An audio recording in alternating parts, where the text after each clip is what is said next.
Pengalaman saya dalam mengikuti pembelajaran selama agenda satu, baik saat sinkronus maupun asinkronus, yaitu saya merasa senang dalam mengikuti kegiatan ini karena materi yang diberikan bisa membantu menambah wawasan dan tugas yang diberikan baik itu individu maupun kelompok membantu saya untuk lebih aktif dalam berdiskusi dan berinteraksi dengan rekan kerja serta disiplin dalam mengumpulkan tugas yang diberikan.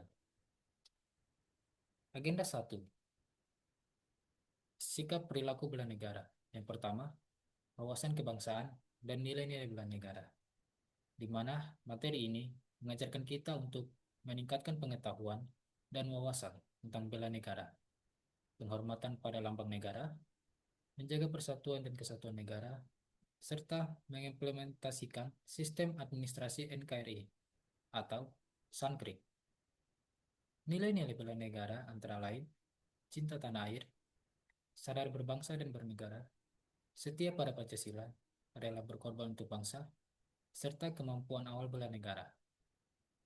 Materi yang kedua yaitu analisis isu kontemporer. Pada materi ini, kita belajar mengidentifikasi isu-isu strategis kontemporer, memahami konsep perubahan lingkungan strategis, serta menerapkan teknik analisis isu dengan menggunakan kemampuan berpikir kritis dalam menghadapi perubahan lingkungan strategis yang berpotensi menimbulkan dampak negatif berupa AGHT atau ancaman, gangguan, hambatan, dan tantangan dalam kehidupan bermasyarakat, berbangsa, dan bernegara. Materi yang ketiga yaitu kesiapsiagaan bela negara.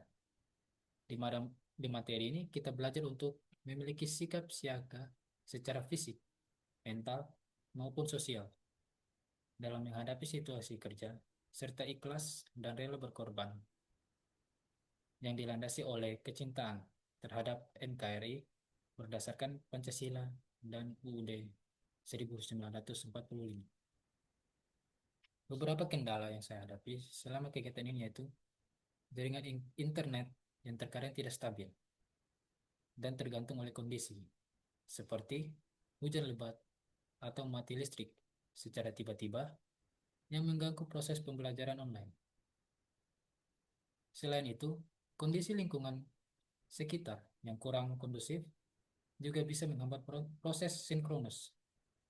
Misalnya adanya suara bising atau gangguan dari orang lain yang mengganggu kita berkonsentrasi selama pembelajaran sinkronus.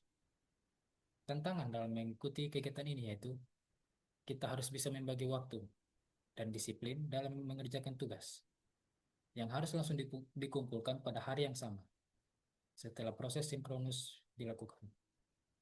Kita harus bisa menyesuaikan dengan lingkungan kerja apabila ada hal lain yang harus dikerjakan untuk membantu aktivitas kantor. Hal-hal baik yang bisa dicontoh yaitu antara lain bisa membagi peserta menjadi beberapa kelompok untuk memudahkan dalam berdiskusi dan mengerjakan tugas. Membuat ringkasan apa yang dipelajari selama satu hari sinkronus untuk membantu peserta mengingat kembali, serta menghindari gangguan seperti penggunaan ponsel yang dapat mengganggu konsentrasi peserta saat pembelajaran online. Kemudian pelajaran yang bisa diterapkan ke depan yaitu kita bisa melakukan ice breaking antara peserta dan pengajar yang sifatnya untuk seru-seruan atau have fun agar peserta tidak bosan dan lebih aktif saat mengikuti sinkronus. Selain itu, perbaikan atau saran untuk kegiatan sinkronus ke depannya antara lain bisa menggunakan video animasi atau menonton video dari berbagai platform media sosial tentang materi yang dipelajari agar proses sinkronus atau pembelajaran e-learning tidak monoton.